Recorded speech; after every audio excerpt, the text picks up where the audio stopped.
Okay, hi everyone. It's Shelley Ong here with my guests Paul Bielatowicz and Simon Fitzpatrick. Hi, Hello. and we're playing Yay or Okay, believe it or not. I managed to catch Paul and Simon during a break from touring. They've just come back from their UK tour with the Carl Palmer Legacy Band. So, Paul, Simon, tell us a bit about your adventures. Well, we just played a UK tour for about a month. Did a couple of shows with Rick Wakeman from Yes and various other bands, which was very exciting. And got to see a lot of the English countryside, and it was quite a pleasant tour. It was like being on vacation and doing a show every night. Nice. Simon? Yeah, it's great. I mean, we only started touring again the end of last year, so it's kind of still a bit of a novel experience for us being touring again. How was the reception like from, having no live music to then getting access to live music again? Certainly, I think last year when it was really new to be seeing bands, I think people were really excited. I think, yeah, I'd say they still are, but it varies. But yeah, people are really, really happy to watch it again. Wonderful. Which cities did you play in? Do you recall? You take that. Again? I said you take that. Much better than me. Range of places. Some of them were smaller towns. We played London, which is not a small town. We played a place called Falmouth down in Cornwall, which is very nice. It's where everyone goes on holiday here. We were up in Scotland near Edinburgh. We kind of went all around, didn't we? Really. Did. We played Home Firth. If you've ever seen The Last of the Summer Wine, the British comedy, it is about three old men getting into mischief in the Yorkshire Dales, which is ironic because that's kind of what our show is. But we played there. We played the time where that is filmed. So Cool. that was one of the best gigs of the tour, wasn't it? Nice. Yeah, it was a good one. I think getting into mischief is a good thing. Yeah. Life, Depends what kind of mischief. any kind is always good. Life is too short to try and be too prim and proper. Be respectful is good, but a lot of mischief is good too. So we're curious, because you're band members of the Legacy Band that Carl Palmer put together. How familiar were you with ELP before joining the band? Well, personally, I wasn't really. I'd more heard of them and I'd heard references to them, so I was a big prog fan. And then, of course, when you read interviews of various bands, they always talk about their influences. And ELP always came up in lots of interviews. So yeah, and then so the first time I really listened to ELP was when Carl sent me a set list. These are the tunes I want you to learn for the tour. So that was my introduction to ELP, really. Oh, cool. Simon? Yeah, it's probably a similar story to me. I was always into prog. I was more of a metalhead, but I like listening to more modern prog at the time, Dream Theater and so on. So yeah, I checked out a bit of ELP. I heard Darkness, Hoedown, and a few things. But yeah, like Paul didn't really know the full range of what they used to do until I guess I just heard of the sets and the pop and the three trucks with different names on and all that kind of thing. That was kind of what I had in my head. You guys, I just lost your signal and I don't know why that happened, so I'm gonna call the group again. Okay, you stay there with me. Oh. Yeah. Okay. Okay?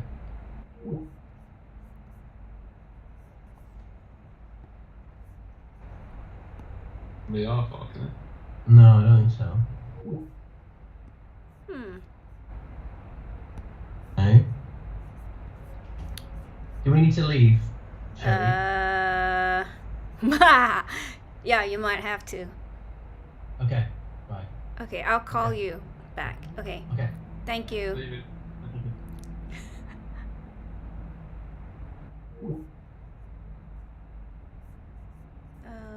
Alright, I'm gonna start call again. And I'm gonna ring the group. Sorry, viewers. Technology.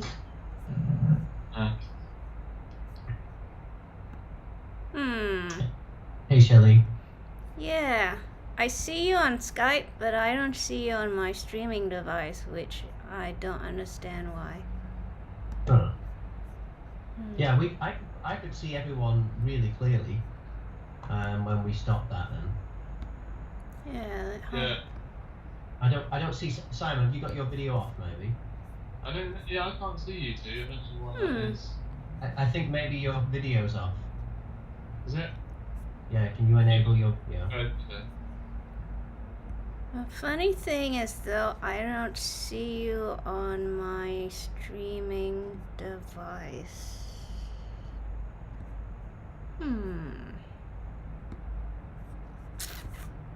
Technology. It was all going so well. I know. No worries. Sure. I will solve it. Let me see. I still don't see you, Simon. I know. I'm not sure why that is. It's alright. Let's log out of this call, and I'll call you individually. Wish me luck. Okay. Oh, I'm not out as well then. Okay. All right.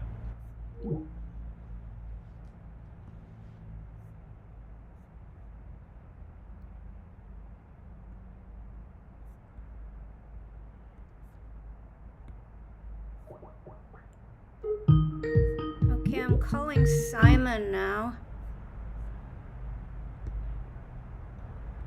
Simon, I see you. I don't understand why my streaming device is not picking you up. Can you see me? I can't see myself, but I can see you.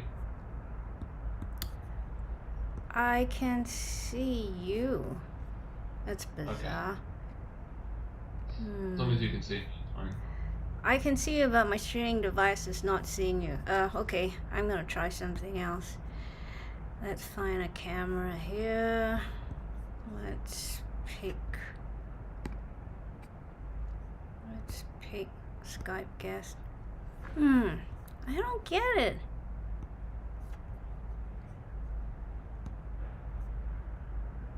That's bizarre.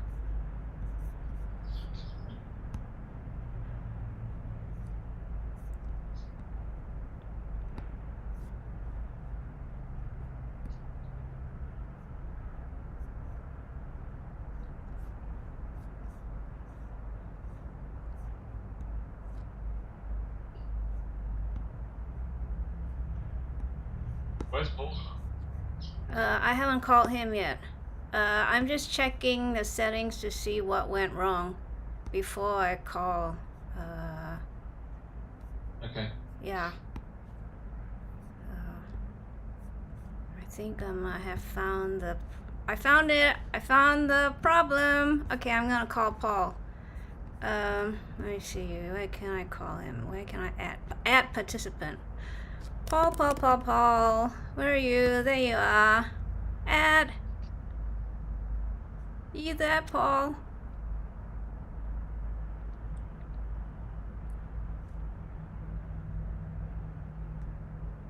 I just added him. I hope he is being alerted. Yay! Oh! I've now switched you around. Okay, I'll put you back in. Are we still streaming? Can Yeah, people still see us? we're still streaming. I've just got a message. I got a message on my Patreon page from Chris. Hi, Chris. He says that he can hear us, Good. but just see a Skype logo. So, Oh, good. but that was before, so I'm sure that's all fixed now. Yeah, yeah, there are always technical issues. Never fail, but it's alright, keeps me on my toes. How to fix things? I can do it. Alright, so I did have a question about the gig with the band. How did the gig come about? I heard from you, Paul. How about Simon? Sorry, what was the question? How did the gig come about for you? Were you? How did I get involved? So my old bass guitar teacher is a guy called Dave Marks. He was a teacher at the music college I studied at, and he used to be Carl Palmer's bass player back in the early 2000s. Oh. And at some point Carl needed a new bassist, and he asked Dave if there was anyone at the college he'd recommend. Oh. And luckily he recommended me. The rest is history, pretty much. Wow. Did you have to go through an audition process? No, Dave actually picked two names, and he sent them to Carl, and Carl asked both of us to send him something of us playing, because during the gig with Carl we do a solo spot, Okay. and he wanted to do that, that both of us could do something. And then I think he was happy with it, and he just sort of asked Dave to put us in order, and Dave put me ahead, and that was it. Great. And funnily enough, the other guy was my flatmate, Oh. which could have been very awkward, but it kind of wasn't in the end. Oh, that's nice. Is he still your flatmate? No. We're still friends though. No, he does very well anyway. I was gonna say He that. left the flat in a rage sometime around when you joined the band, didn't he? That's funny. So, Paul, I understand that you play guitar, sing, and do Keith Emerson's keyboard lines on your guitar as well. That's true, yeah. I can only imagine that the phrasing and articulation on both instruments would be quite different. How do you manage to, or how did you manage to decide how you would tackle Keith's keyboard lines then on the guitar? Did you have, or did you create a list as to, okay, this must come first, this is most important, and then this and that? Yeah, well, I think when you, first of all, it has to be said that me and Simon kind of split them between us. So it's not just me playing all of the keyboard parts and then Simon just playing the bass parts. We kind of, take the arrangement. When we're doing a new arrangement, usually what me and Simon will do is we will kind of have a look at it on our own, have some ideas about how to split up the different parts, because we're both playing lots of synth type sounds on our instruments, so we'll do our rough arrangement, well, the arrangement of our parts and how it's going to go before we go into the rehearsal room with Carl. So yes, but I feel like when looking at certain lines, certain sections, certain specific effects and techniques are suggested. I can hear that. There's a quiet intro. There's a piano. Say the intro and trilogy. That just screams tapping to me. So like two-handed tapping. So that was a no-brainer to do it that way rather than picking a different technique. So I guess it's just a case of listening to different sections and trying to imagine, without even playing it physically, how those things will be sound on top. And also putting quite a few different techniques and sounds into one song just to keep it all interested. Trying to do quite a bit of that as well. Yeah, I can imagine. Does Carl have a say in how you divide the parts out, or how it should be rendered by you, or does he leave it to you? I was going to say, I think we try and divide it ourselves, sort of knowing the kind of thing he likes, I guess. Okay. In the end, he has the final call on anything, so if there's something he doesn't like, or something he wants more of, he'll tell us. Yeah. I'd say the arrangement is kind of 95% done before we go into the rehearsal room with him. What Carl will do is he will he has a specific idea about where he wants the actual structure to go. So so he wants to bring back that section at the end, and kind of the roadmap of a piece, and that guitar solo should be usually shorter. It doesn't usually want more guitar solo, or this, and there needs to be a boost in that section. So Carl's a lot more about sounds rather than about notes and specifics of the arrangement. So and we're kind of constantly working on sounds in sound checks. If you ever see one of our sound checks, Carl will be constantly honing the sounds and out front listening to my guitar sound or Simon's bass sound and just saying, could we have it a bit more like this? Is there another sound you could try for that? Because I don't feel that's really working, that sort of thing. So, Simon, when you're playing the keyboard parts, is Paul then playing the bass part, or that is left out of the arrangement? Or do you actually do both?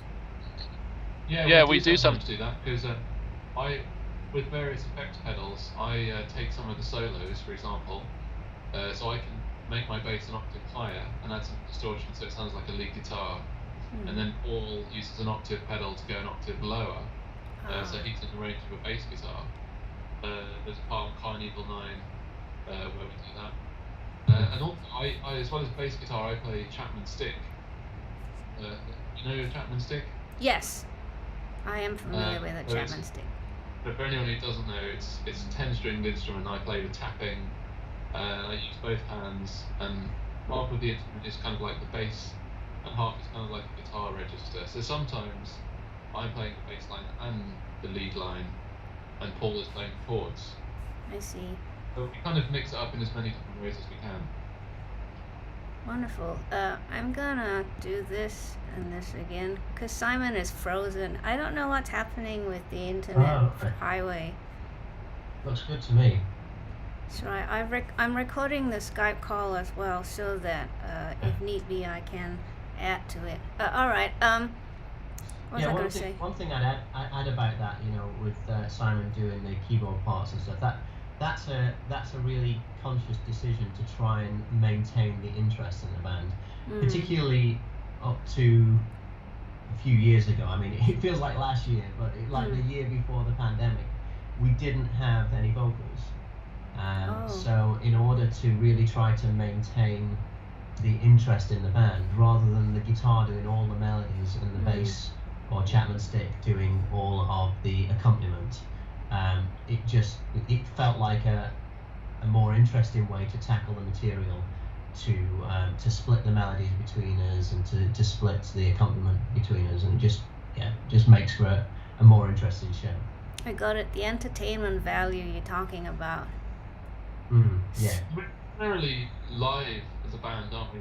Some of our live shows are recorded, but the arrangements are for a live audience. It's not to be where it would be less important to split up, I suppose. Yeah. I understand. Do you use? I read somewhere that you, Paul, you use the Jam Origins MIDI guitar too, or do you actually use something else, like a pickup that translates the notes to MIDI? No, it's all Jam Origin MIDI guitar too. Yeah. How? Which for anybody who doesn't know that, it's a piece of software, costs you $100. And it opens up absolutely any instrument sound that you could imagine, because then you can use VST plugins on your computer or your iPad to being triggered by your guitar. You simply put your guitar into an audio interface to your laptop, and MIDI guitar too. It does everything polyphonic, so it plays chords and single notes. It's incredible. Cool. Yeah. Simon, what do you use then? Well, I trigger synth with my Chapman stick, and I have a MIDI pickup in the stick, which goes to a pedal.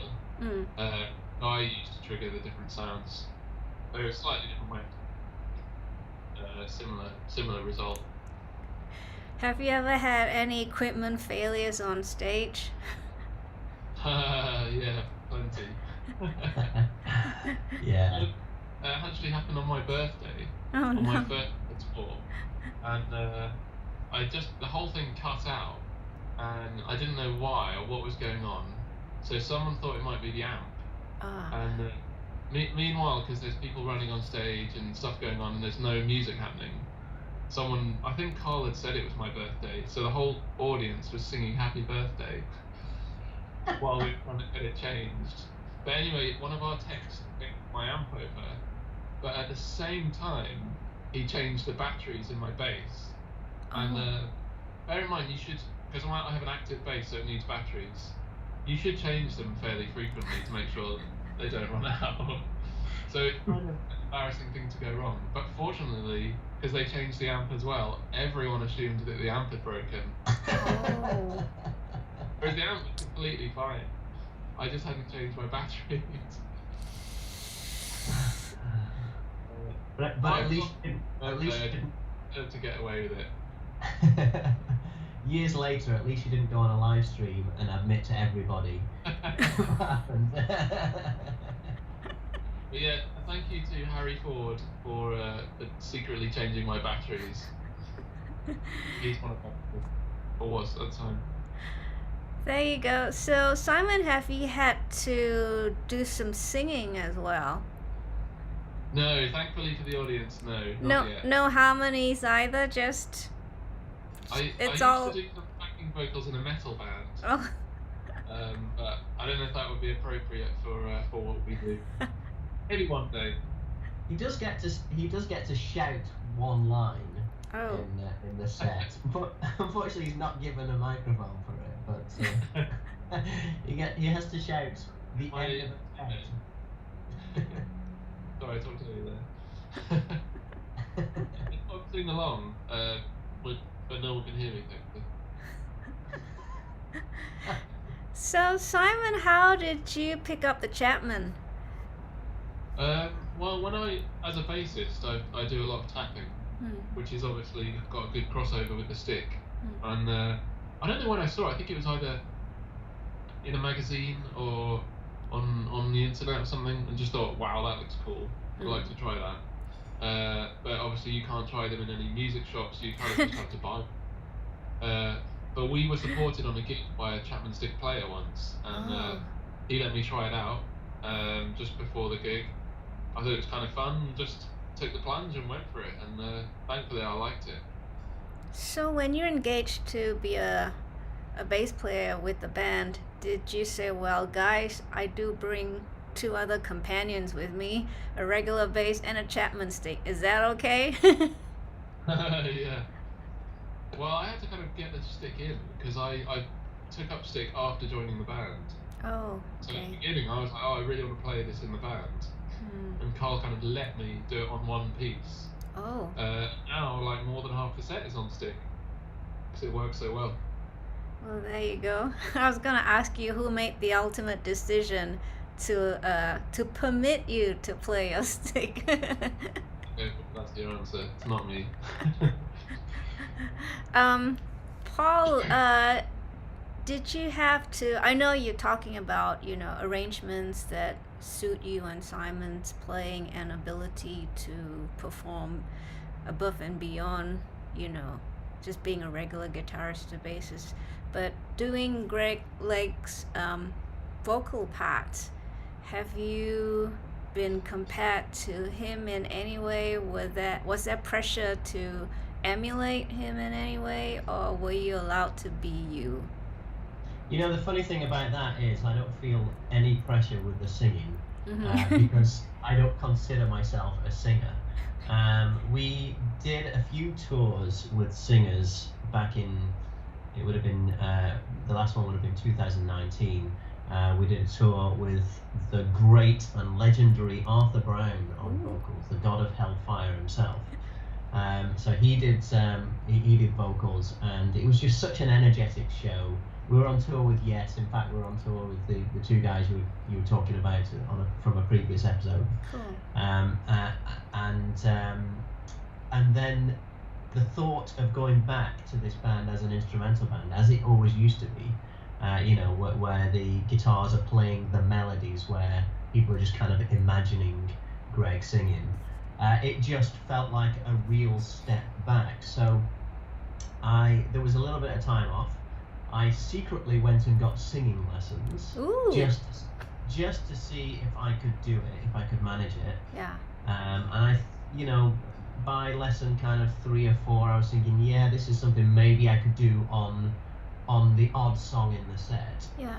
And so I contacted Carl, said, I'm having singing lessons.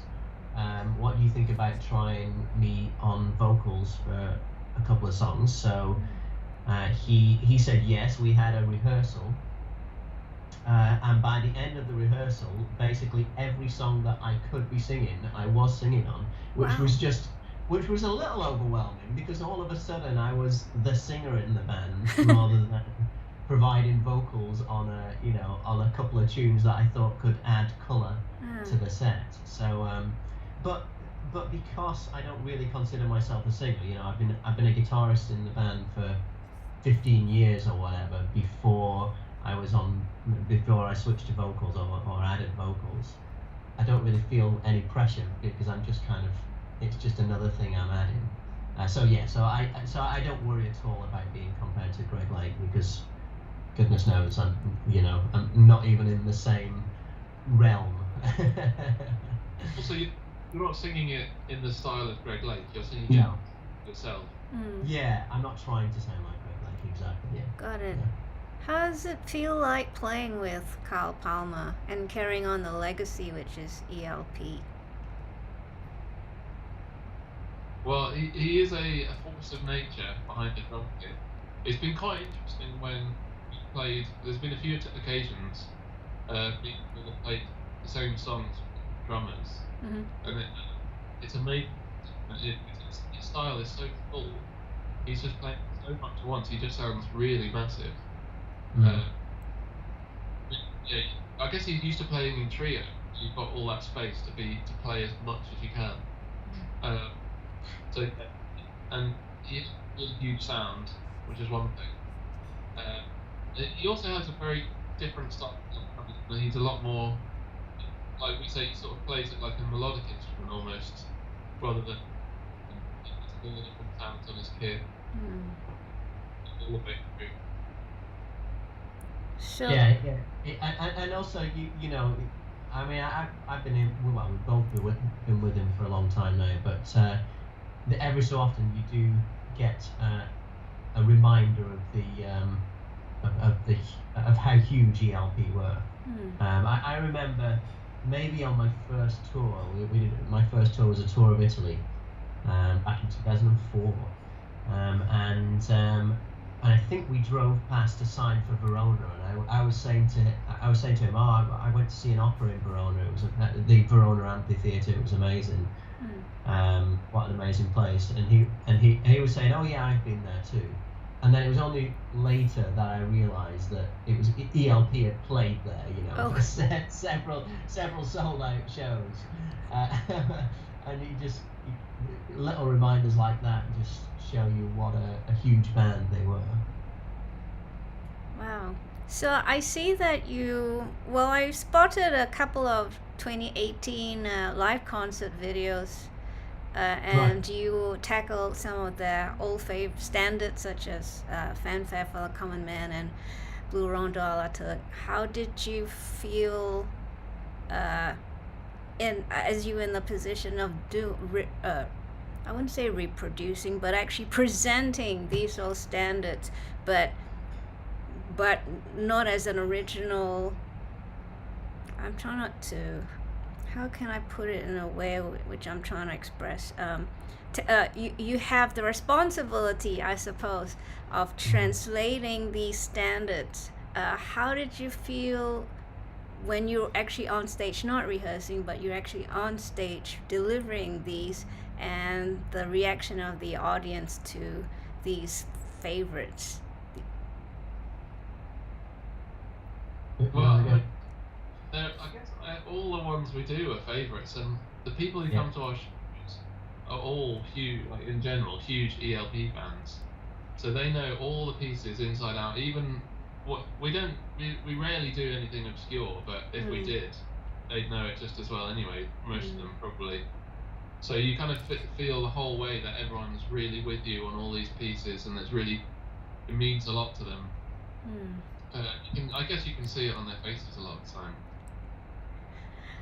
Well, I do remember. It's being dragged along, but you can see it on their face as well.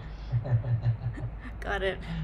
I do remember when I first joined the band, and I wasn't really aware of the ELP catalogue, playing things like, hearing Tarkus for the first time as I was learning it, and then going out and playing it, and just it, and Carl announcing, and this one's called Tarkus, and it just getting a rapturous applause at the start. I'm like, oh right, so this one is a big deal.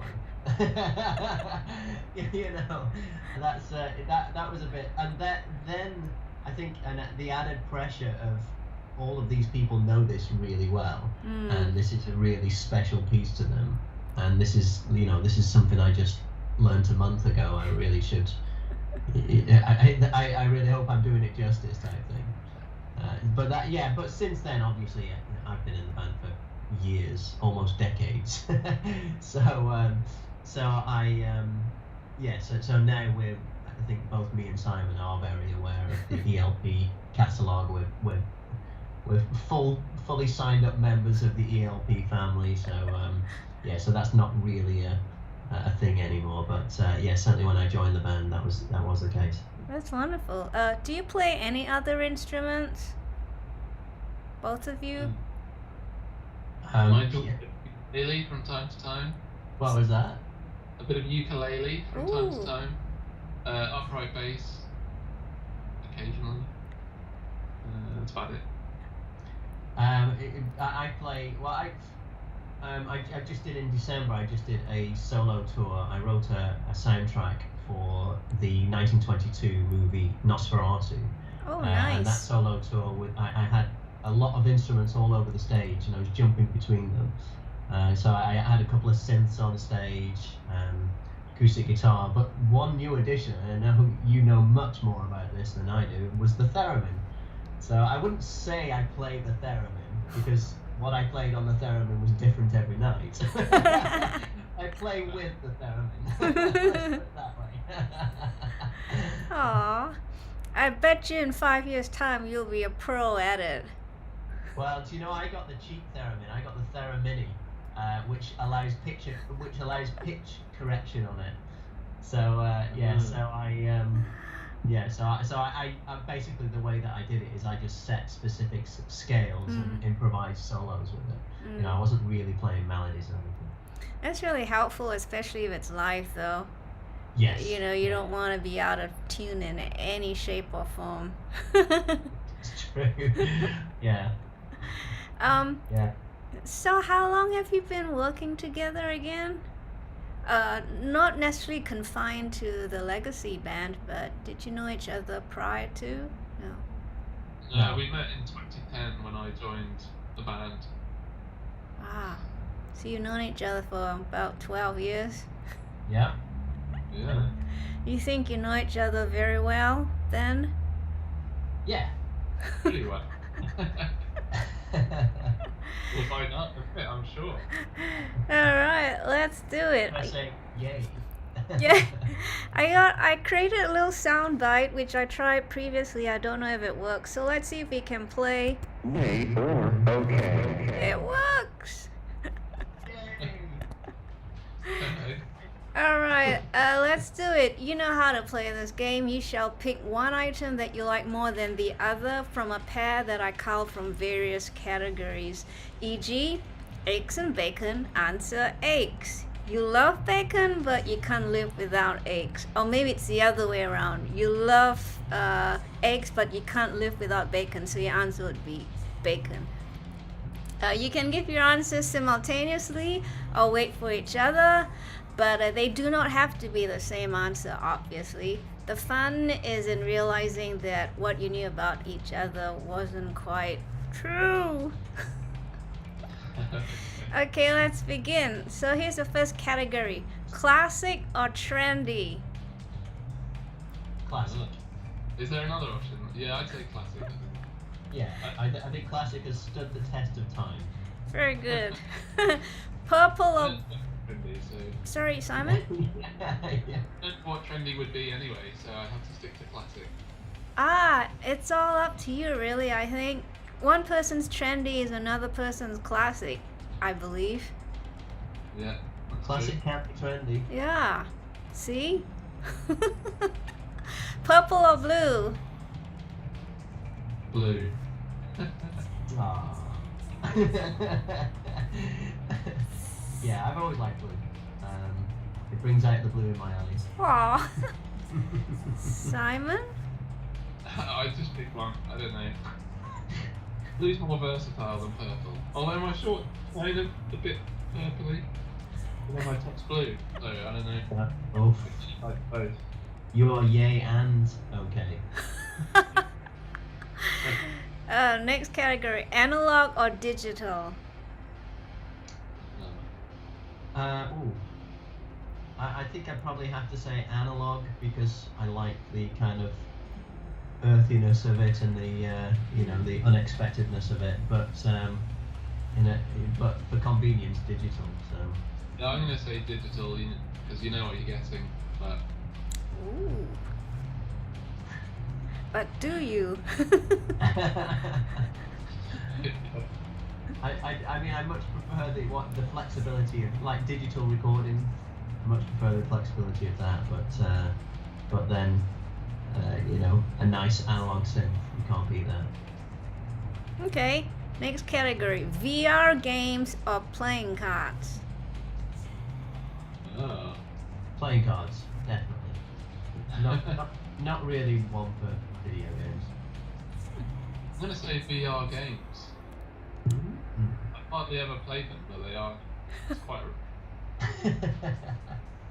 But have you tried them though? Cool. You have, Simon? You've tried them? Oh, I've just tried it when friends had it a couple of times. You know, you strap it onto your phone onto your face or whatever. Oh yeah, like a headset. Yeah, there was one kind of underwater adventure thing, and one was Doom, some version of Doom. There was lots of terrifying monsters surrounding me. It was more exciting than a game of Canaster. Although I did enjoy Doom games as well. You just need to play Canaster with terrifying monsters. Yeah, clearly. So Paul, have you ever played video games? Yeah, I have played video games. I used to play them quite a bit as a kid, but then my whole thing about a game, the reason I like playing a game is not necessarily to entertain myself. It's to interact with and spend time with people. So I feel like cards are a much more interactive. My favorite kind of games are kind of party games, so it's a more interactive way of Got doing it. things. So do you like charades? Sure. Yeah. Next category, late or early? Late. Late. Yeah. No doubt. If we're talking about the lobby call, then everyone is waiting for me in the tubs. That's good to know. Next category, compose or practice? Probably practice. Compose or practice? I'd say compose. But I'm not quite sure I understand the question. You rather compose or practice, I presume. Oh, I'd much rather compose. Ah. Yeah. So you're the composer and he's the Practicer. Practicing fantastic when you're in the flow of it, but sometimes it can be really hard if you're not getting inspired. Yeah. That's true. I was thinking more of the fact that Simon puts the bar really high, so practice is Right. Which is not to say you, Paul, you don't, but someone who yearns to practice rather than compose often feels that there's more to achieve. I think I certainly, if you'd asked me that years ago, I certainly would have said practice. I was obsessed with practicing, and I thought, I thought I wanted to practice more until before I could compose almost. Yeah, I hear you. But then I reached a point where I just thought, this is, I just need to take what I've got and run with it. And I think I was doing too much practicing and not enough composing. So yeah, I definitely go composing now. Wow. Yeah, I hear you. For me with the theremin, I need to practice before I can compose, because I'm developing my playing style before I can write for it. But yeah. Interesting. Next category: superhero or police drama. I don't really like. I don't watch either of those. I'd say police drama, maybe. I'd say superhero, but it's I usually get bored by police dramas. Yeah. Simon's agreeing with you, although he picked police drama. So you think it's much the same drama over and over again? They are a bit samey, aren't they? To be honest, I just haven't watched the police drama in. I've been watching. Have you heard of Murderville? Murderville? By the set. It's like a Murderville. Celebrity guests. Anyway, I like the comedy version of the police drama. I've not watched that, but I watched Midsummer's Murder. Oh yeah. My wife's cousin was in Midsummer Murders. Oh, I loved it. When I got to the end, I wanted more.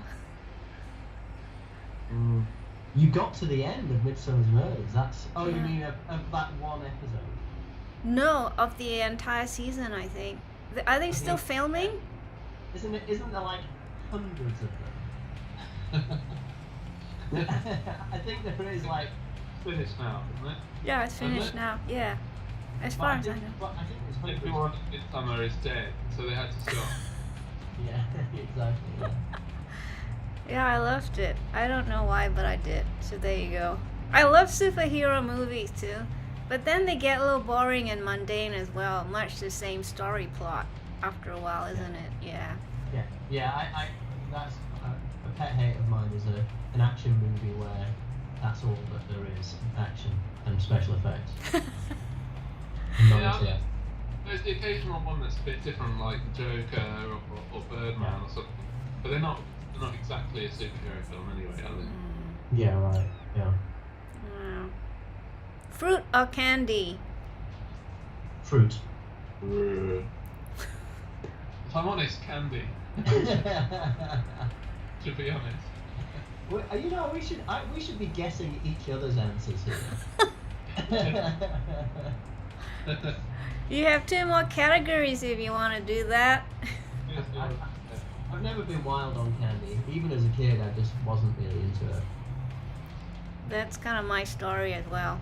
My mother was very careful with anything that was harmful to her children's well-being. And that included candy. Or sweets, as we used to call them. Yeah. The next category, emo or new wave? Emo or new wave. I'm going to say Simon's going to say emo. And I'm guessing Paul would say new wave. I don't even know. You've swayed my decision now. Well, go with what you're going to say. I probably would have said emo, but it's like one of those fine lines. What about you? I probably would have said emo as well. Yeah. But yeah, I mean, I don't really feel pulled towards either of them. Okay, that's very good. Last category, books or podcasts? For Simon, that's easy. Simon will go books. Yeah, I'd say books. Do you listen to podcasts? You do listen to sort of that kind of thing, but you like a book as well. I don't think you listen. I've never seen you listen to a podcast. I'm going to say books, but yes, absolutely. I would definitely go for books. There you go. I do have one last category, opera or musical. Oh, I'd say. Oh, I guess Paul would go for opera. I don't know. I've not seen you listen to either. Yeah. I'd say Simon would go for musical. Ooh. Yeah, I'd go for musical. I think I'd probably go for musical actually. I mean, isn't a musical just a more modern opera? Kind of. Quite a different flavor though. I know people. Different style, Yeah, I know people who love musicals who can't stand operas. Yeah. Yeah, there's some musicals I really like and a lot I don't like, and some opera I like. Yeah, it's a tough game. I think I love opera generally speaking, but I would be pickier with musicals. There's some musicals I don't like. But Yeah, I know it's a very British thing to say, or English-speaking thing to say, but I think musicals are instantly more accessible because they tend to be in English. And opera, I think if opera was in a language I could understand, Simon can understand Italian, but if opera was in a language I could understand, I think that would be the winner. that's a good point. I don't really like opera style singing on the whole, which is a slight liking opera. That is a slight parody, yeah. If I could do that the singing, I'd like it more. Yeah, I hadn't thought about that. In terms of the language barrier, I guess because I was exposed to opera at school. You know, we used to get half-price tickets to the opera as a student, Right. so Right. it kind of grew on me. Did you get subtitles? Even Yes. live? Yeah, you do now. Yeah. I do like fancy stage kind of props and stage renderings, things like that, though. Yeah. I have seen, although it's not a musical, it's a play. I think it was in Oxford I saw a play. I think it was Woman in Black or something like that. Oh yeah. It wasn't fancy at all, but it was so captivating. But that was a play. I like plays too, but they did it really well. Okay, thanks guys. That was your last category. It's been fun talking to you, but I'd like to chat with you guys again one of these days. Catch up with you after a tour or something. When are you going back on the road? Wow. Not for the foreseeable future. Probably the end of the year, right? Okay. Yeah, I think maybe with Carl. Yeah. Are you doing anything anything else in the meantime? Your own project, maybe? Simon's got. in July, so that is mostly what I'll be doing this summer. A What very big project. What are you doing? Well, I'm not personally, but my wife is having a baby in Oh, congratulations! July. So yeah, I won't be doing too much touring in the summer. That's great. Yeah, there'll be lots of celebrations. Let us know when she delivers so we can congratulate you. Good to ask the baby, maybe. Do you know if it's a boy or a girl? Yeah, it's a boy. Oh, wow. Your first child? Second Oh, boy. oh wow. Wonderful. And Paul, have you got anything on? No Personally? babies planned. No, I said about the Nosferatu score that I did. So this summer I'd like to record that with a full band, and it'd be great to tour that later on in the year as well. But depending on if the full band is, if the band is available. So. Wonderful.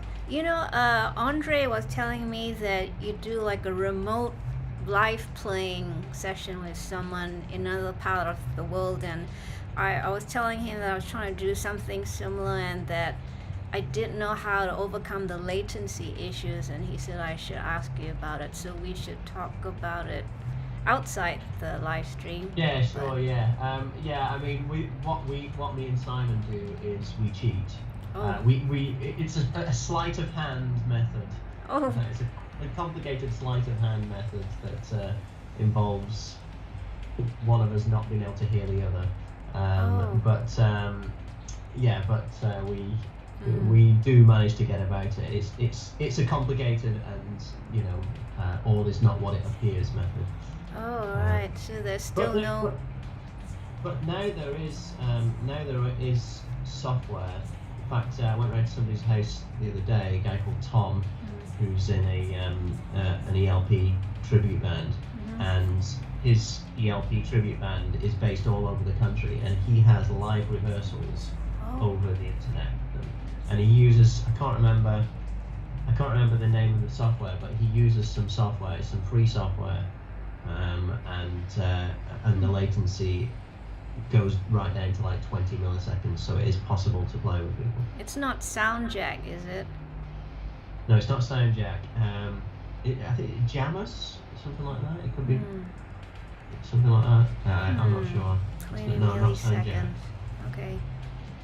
All right. Well. But that does work really well. So there are ways around it, and I think all of these things have been developed since me and Simon did our workaround experiments, because me and Simon just used Skype and Zoom. Okay, well, yeah, I wouldn't mind having further conversations about the possibility of doing that, because I'm trying to do something at the end of the year or early next year. But I've tried Soundjack, and I've tried, of course, and I know Zoom and Skype's, it's just not possible that way, especially if you're thinking of rhythmic stuff, because synchronization is so important. Yeah. Unless you're doing, Yeah, that's the thing. We weren't truly playing together. If to go into it, basically I muted myself, so Simon continued playing his part, knew his part very specifically, and couldn't hear me to put him off, and I just played along with him. And because it sounded in time on my computer, then it was in time going out. So it was a big workaround, especially when we were doing things like pictures at an exhibition, where I would have to unmute myself occasionally so he could hear certain cues, and then when we got into playing together, I'd have to mute myself. But that's how we. Sometimes in rehearsal, maybe sometimes we go wrong. So, like now, it sounds really. I've no idea. Happily playing. This horrible cacophony that's coming out of Paul's end. Just a bit like that. Yeah. Well, like I said, I need to have further conversations with you guys, I think. But anyway, I just want to thank you both for making time for this. Sorry about the technical issues. I think we still have some technical issues in the streaming. I'm not quite sure why it is so, but I call it the technical gremlins. They do like to come visit me. I think I'm not the only person who gets visits from them, but I get them frequently. But I've recorded, and I hope it did it successfully, our actual Skype chat. So if I need to, I can just tag it on to the live stream, and we can see all the things that we didn't see. You guys were, whoops, how did that happen? All the videos just went. You guys were great. I actually have a little awesome gift here and some applause.